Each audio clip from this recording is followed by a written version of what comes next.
Syria as we know it today solely emerged from the ashes of World War I. Formerly part of the Ottoman Empire, which came crashing down at the end of World War I, Syria became part of the French Mandate of Syria in 1923.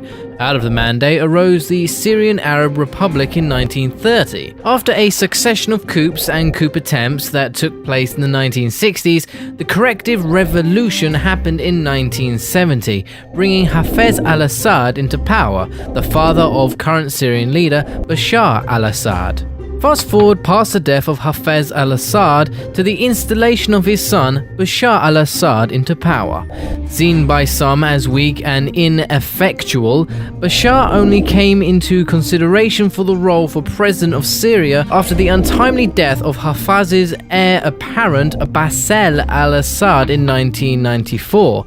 After the death of his brother, Bashar came back to Syria from abroad to study at a military academy and then join the country's military. Despite limited internal opposition to the idea of succession after the death of Hafez al-Assad in June of 2000, Bashar was elected president in an unopposed election that July. Syria itself is a very diverse society, including a wide range of ethnicities as well as different religions and sects within religions. The al-Assad family is Alawite as scion of Shia Islam, who are a minority in the country, comprising around 15% of the Syrian population, but making up a disproportionate number of high-level military and civilian positions. Sunnis form the largest religious group in Syria, but there are also large Christian communities and smaller communities of Yazidis, Druze, and Ismailis minorities.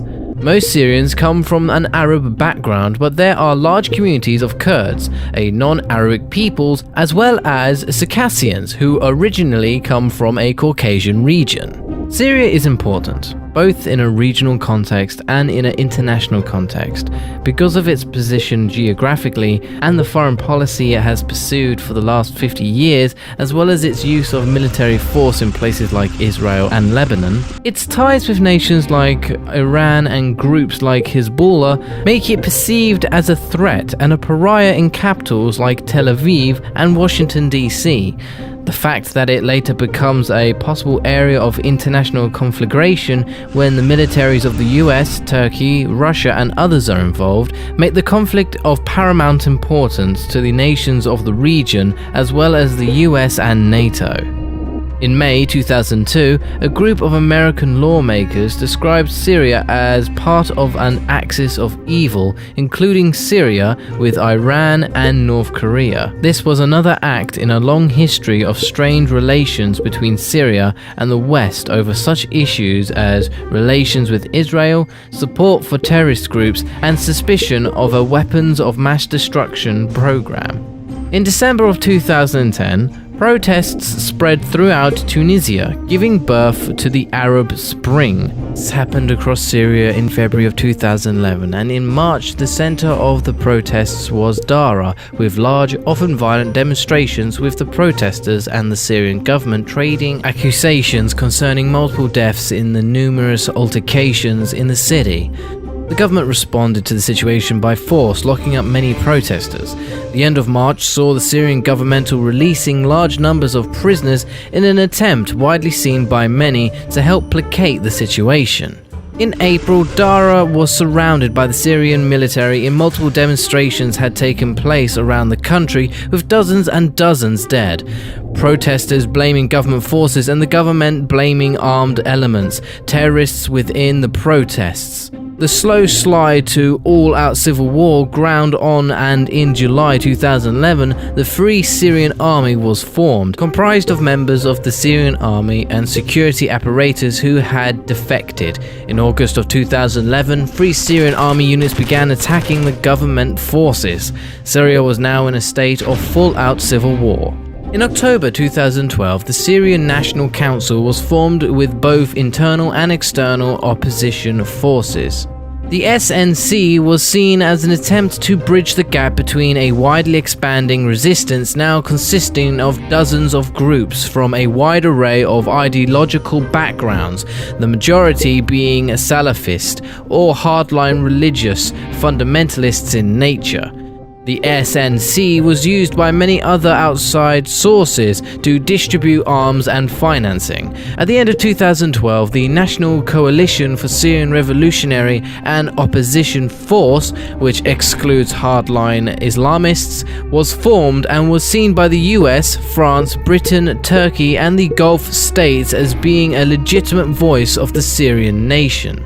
In 2012, volunteers from around the Arab world and farther flocked to Syria to join the resistance.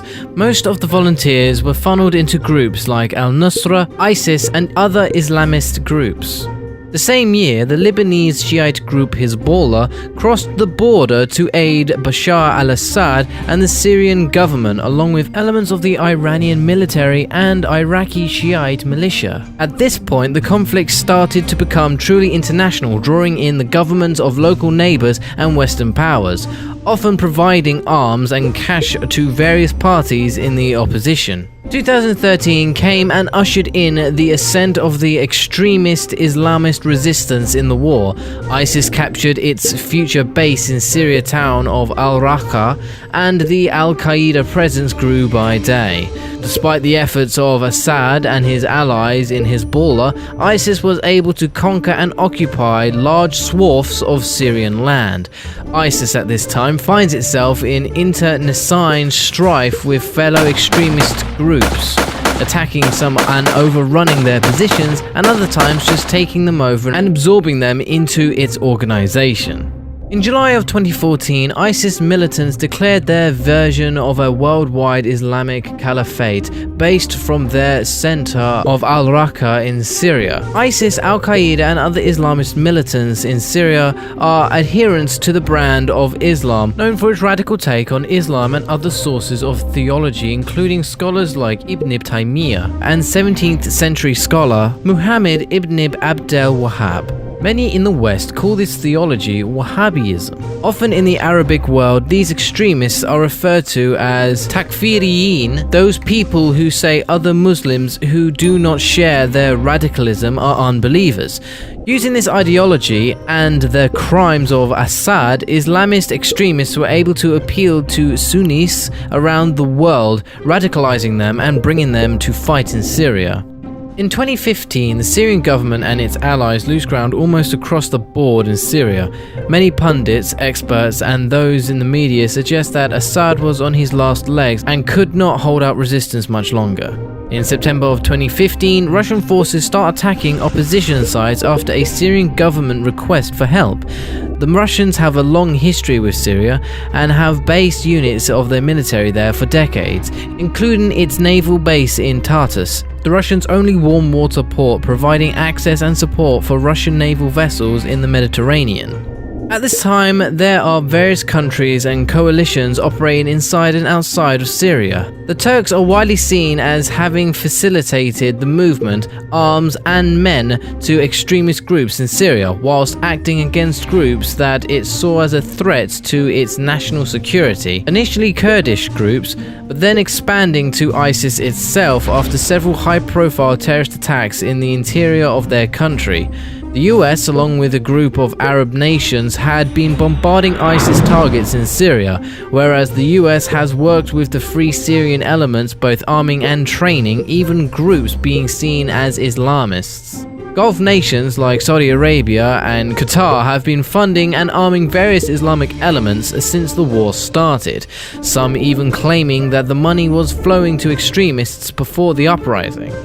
With help of Russia, Hezbollah and Iran, Syria government troops have made steady and constant gains since the Russian intervention. With the liberation of Aleppo in December of 2016, no major city in Syria remained in rebel hands. Western media gave heavy coverage of the situation in Aleppo, but often this coverage was seen as overly biased and relaying on the rebels themselves as the sources for the statistics on civilian deaths and attacks. Western media coverage in general has been heavily slanted towards a pro-rebel bias, as well as many media sources from the Arab world, especially in the Saudi and other Gulf press. Bearing unseen events, it would seem that Assad is going to continue to consolidate his hold over Syria, driving the rebels into smaller pockets of land. Assad has been able to become resurgent with the help of his regional and international allies, to the dismay of the Western and Arab forces array against him.